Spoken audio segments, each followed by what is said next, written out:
만약에 신이 와서 내일 무조건 모든 물건값이 2배로 전부 뛴다라고 하면 우리는 어떻게 할까요? 다 사겠죠. 반대로 내일 모든 물건값이 반토막 난다고 하면요? 다 팔겠죠? 소비는 경제를 지탱하는 힘인데요. 여기서 내일이 중요해요. 내일 물가에 따라서 소비할지 말지를 결정하는 거죠. 이걸 우리는 기대 인플레이션이라고 합니다. 최근에 연준 파월 의장이 인플레이션이 일시적이라고 얘기를 하다가 연임이 되자마자 인플레이션이 일시적이지 않다라고 말을 바꿨어요. 전 세계가 인플레이션에 벌벌 떨고 있는데 그렇다면 인플레이션이 도대체 뭐길래? 오늘 준비한 주제는 인플레이션입니다.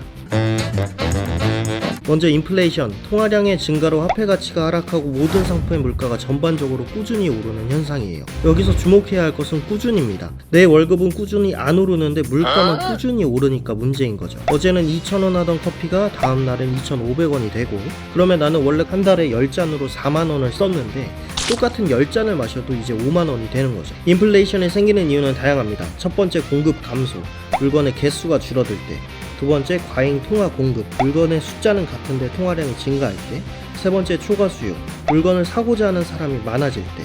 코로나부터 최근 오미크론까지 우리는 이 세 가지의 복합적인 상황들이 겹쳐지면서 인플레이션을 겪고 있습니다. 여기서 개입을 하는 게 이제 중앙은행이에요. 인플레이션에 대한 중앙은행의 장기적 목표를 목표 인플레이션율이라고 하는데, 쉽게 말하면 이걸 달성 못하면 인플레이션의 반대인 디플레이션으로 향해 가고 있다. 그러니까 중앙은행은 적절하게 수요와 공급 그리고 통화량을 잘 조절하여 물가를 통제하는 거예요. 그럼 디플레이션은 물가가 낮으니까 좋은 거냐? 아니죠. 사람들은 화폐 가치가 올라가고 물가가 떨어지니까 현금을 갖고 있거나 금이나 은, 달러 같은 기축통화를 가지려고 해요. 그러면 돈을 아무도 안 쓰려고 하겠죠. 그럼 물가는 더 떨어져. 그럼 또 기대 인플레이션이 하락하고 금리는 상승하고 경기가 침체되면서 장기화가 될 수도 있는 거죠. 그래서 중앙은행의 목표는 뭐다? 가격 안정이다. 원래 우리나라뿐 아니라 대부분의 국가가 목표 인플레이션율을 2%로 잡고 꾸준히 물가 상승을 적절하게 유지하려고 했지만 쉽지 않았어요. 아까 말했던 세 가지 이유가 있죠. 첫 번째, 공급 감소. 코로나 초반에는 모든 나라들이 문을 닫아요.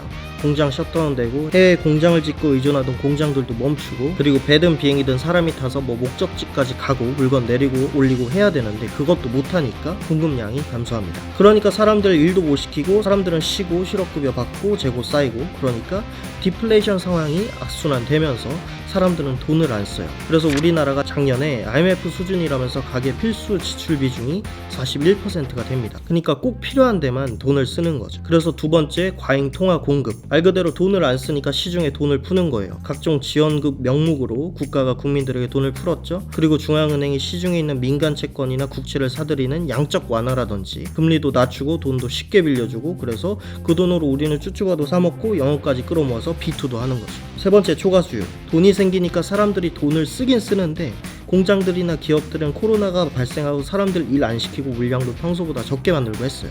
그랬더니 돈을 쓸 데가 없네? 내가 사고 싶은 물건이 시장에 없어. 그래서 정가 62만 8천원 하던 플레이스테이션 5가 지금 118만원이 된 거예요. 이 세 가지 문제들을 톱니바퀴처럼 맞물리면서 인플레이션 상황이 지속되고 있는 거죠. 많이들 알고 계시는 베네수엘라의 경우에는 하이퍼 인플레이션으로 카페에 들어갈 때랑 나갈 때의 가격이 다르고, 화폐는 의미가 없어지는 현상이 되어서 화폐로 가방 만들고 또 화폐 개혁하고 급조각으로 월급 받고 그렇다고 하죠. 그리고 형제의 나라 터키 대통령이 인플레이션 막아보겠다고 금리 인상을 하는 족족 중앙은행장을 잘라버려서 터키의 통화인 리라 가치는 46%로 떨어지고, 국민들은 내일을 예견하듯 빠르게 자산을 현금이 아닌 다른 것으로 바꾸려 하고 있죠. 얼마나 지속될지도 모르는 이 상황에서 어떻게 해야 할까? 정답은 없어요. 하지만 일각에서는 공급망 문제를 개선하면 공급량이 올라가고 더불어서 일자리도 생기겠죠. 초과 수요 문제를 해결할 수 있지 않겠냐, 아니면 또 에너지 가격이 급등하니 비축분을 방출하자, 여러 가지 해결책들이 나오고 있어요. 그리고 어쨌든 코로나로 인해서 이런 문제가 발생됐다고 봐도 무방하니까 백신과 보건 정책을 강화하는 방안을 제시하는 거죠. 이게 한 나라의 문제가 아니고 전 세계가 엮여있는 문제다 보니까 여러 기관, 협회, 단체 등 다양한 조율이 필요할 거고요. 이 와중에 일부는 디플레이션이라 다른 방향을 찾아야 될 수도 있겠지만 아무튼 국제적인 공조가 필요한 상황이다. 이게 언제 끝날지도 모르고 끝난 뒤에 저성장 국면으로 갈지 어떻게 될지 모르지만 어쨌든 지금 앞에 있는 문제는 해결을 해야 하니까요.